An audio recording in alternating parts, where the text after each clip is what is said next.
السلام عليكم. الحمد لله رب العالمين.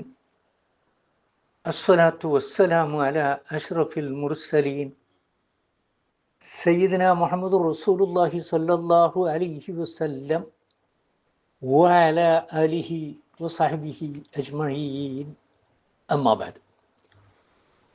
എല്ലാ നന്മകളുടെയും തിന്മകളുടെയും അടിസ്ഥാനം അടങ്ങിയതും സന്മാർഗ വ്യവസ്ഥയുടെ അടിത്തറയിലേക്ക് വിരൽ ചൂണ്ടുന്നതുമായ ഒരു ആയത്താണ് ഈ ആയത്ത്.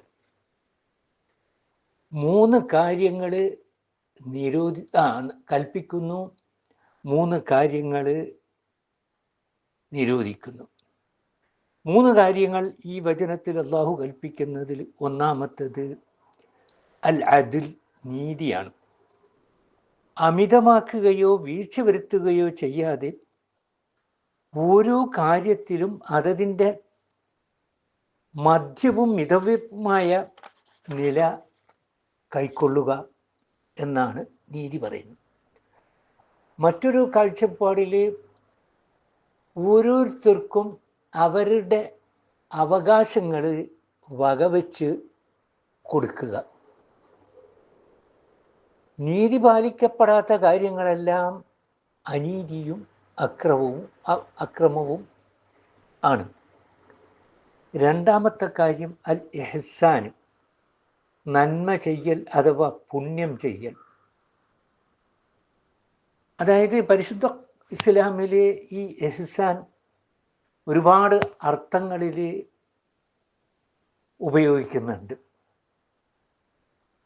അതിൽ ഒന്നാമത്തത് നന്മ ചെയ്യുക എന്നുള്ളത് തന്നെയാണ്. അതുപോലെ തന്നെ ആത്മാർത്ഥത, ഇഖ്ലാസ്, നിഷ്കളങ്കത എന്ന കാര്യത്തിനും അത് ഉപയോഗിക്കാറുണ്ട്.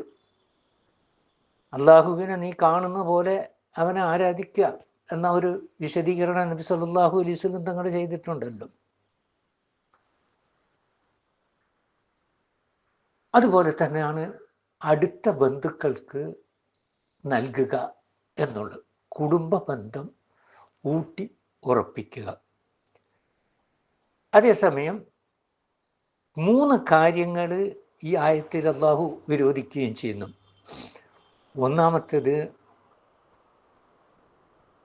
മ്ലേച്ഛവൃത്തി, സ്വേച്ഛകൾക്കും വികാരങ്ങൾക്കും വഴങ്ങിക്കൊണ്ടുണ്ടാകുന്ന വ്യഭിചാരം, മോഷണം,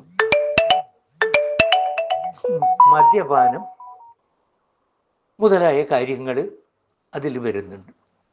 രണ്ടാമത്തേത് അൽ മുങ്കർ, ദുരാചാരം അഥവാ വെറുക്കപ്പെട്ട കാര്യം.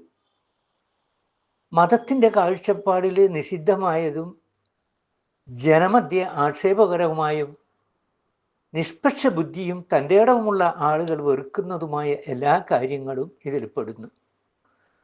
മൂന്നാമത്തേത് ബഗ്യ് അല്ലെങ്കിൽ അതിക്രമമാണ്. അക്രമമായോ അഹംഭാവം കൊണ്ടോ അസൂയ നിമിത്തമോ സ്വാർത്ഥ താല്പര്യങ്ങളെ മുൻനിർത്തിയോ ഉണ്ടാകുന്ന കയ്യേറ്റം, വാക്കേറ്റം മുതലായ എല്ലാ അതിര് കവിച്ചിലുകളും ഇതിൽ വരുന്നുണ്ട്. ഇങ്ങനെ ചില കാര്യങ്ങൾ നിങ്ങളോട് അല്ലാഹു കൽപ്പിക്കുകയും ചില കാര്യങ്ങളെ നിങ്ങളോട് വിരോധിക്കുകയും ചെയ്യുന്നത് നിങ്ങളുടെ ഐഹികവും പാരത്രികവുമായ ഗുണത്തിനു വേണ്ടിയാണ് എന്ന് അള്ളാഹുവിന് അതുമൂലം യാതൊരൊന്നും നേടാനില്ല.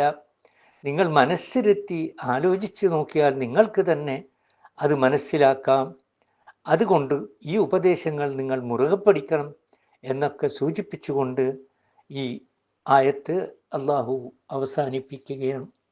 അള്ളാഹുവിൻ്റെ ഈ കൽപ്പനകൾ അനുസരിച്ച് ജീവിക്കുന്ന സജ്ജനങ്ങളുടെ കൂട്ടത്തിൽ അള്ളാഹു നമ്മെ എല്ലാവരെയും ഉൾപ്പെടുത്തുമാറാകട്ടെ. വാഖിറു ദഅവാന അനിൽ ഹംദുലില്ലാഹി റബ്ബിൽ ആലമീൻ. അസ്സലാമു അലൈക്കും.